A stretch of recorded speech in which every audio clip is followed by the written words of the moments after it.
10ஆம் வகுப்பு பொதுத் தேர்வில் அதிக மதிப்பெண் பெற வாங்கி பயன்படுத்துவீர் சுரா கைட் 2025-26 புதிய பதிப்பு. அதிக பக்கங்கள், அதே தரம், தற்போது குறைந்த விலையில். சுரா கைட் அனைத்து புத்தக கடைகளிலும் கிடைக்கும். குக்கரி சேனலை பார்த்து யார் வேணாலும் சமையல் பண்ணலாம். ஆனா சுவையான சமையல் பண்றது எப்படி? நான் இதயம் நல்லெண்ணெயில சமையல் பண்றேன். ஆஹா ஓஹோன்னு பாராட்டுறாங்க. நீங்களும் இதயம் நல்லெண்ணெயில சமையல் பண்ணுங்க, பாராட்ட வாங்குங்க. தினம் தோறும் வாங்குவே இதயம் இதயம். மேற்காசிய நாடான இஸ்ரேல் மற்றும் காசா பகுதியை கட்டுப்பாட்டில் வைத்துள்ள ஹமாஸ் பயங்கரவாத அமைப்புக்கு இடையே கடந்த ஆண்டு அக்டோபர் 7 போர் துவங்கியது.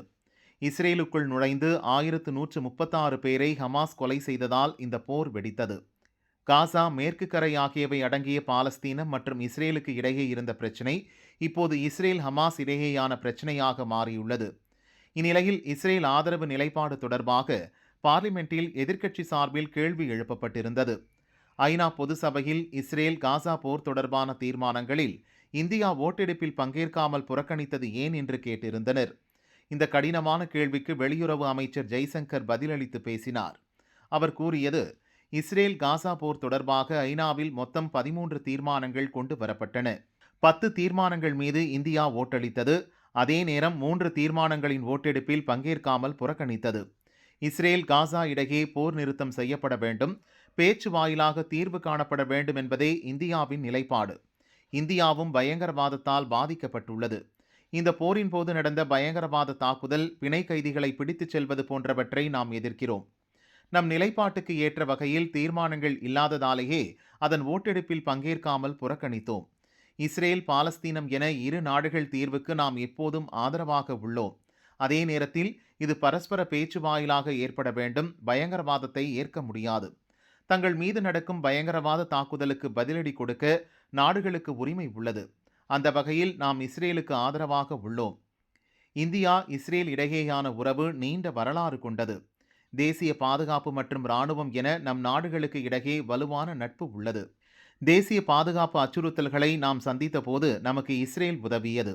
அதனாலேயே அதற்கு ஆதரவாக உள்ளோம். வெளியுறவு கொள்கைகளின் போது நம் நாட்டின் பாதுகாப்பு மிகவும் அடிப்படையானது. இதை தவிர சர்வதேச சூழல் உள்ளிட்டவற்றையும் பார்த்து நம் நிலைப்பாட்டை எடுக்க வேண்டும் என்று ஜெய்சங்கர் கூறினார். It depends. Resolutions have implications, as you noted. Their wording is important.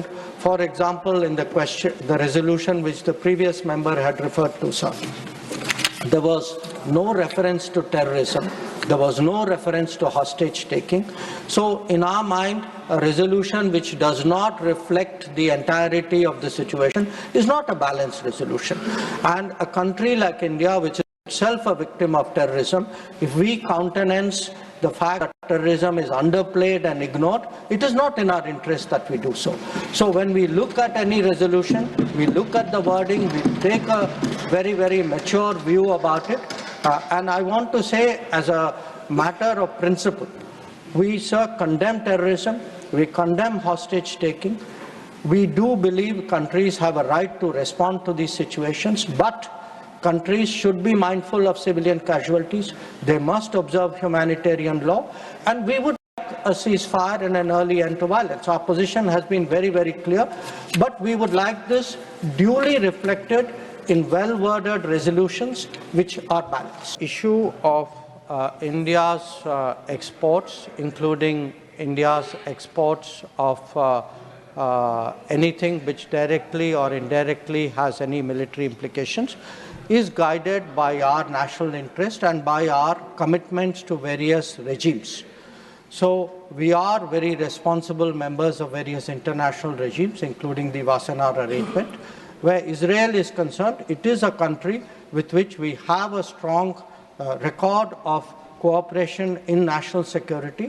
It is also a country that has stood by us at different moments when our national security was under threat. So when we take any decision, we will bear in mind, obviously, the larger circumstances, but we will definitely be driven by our national interest in this matter.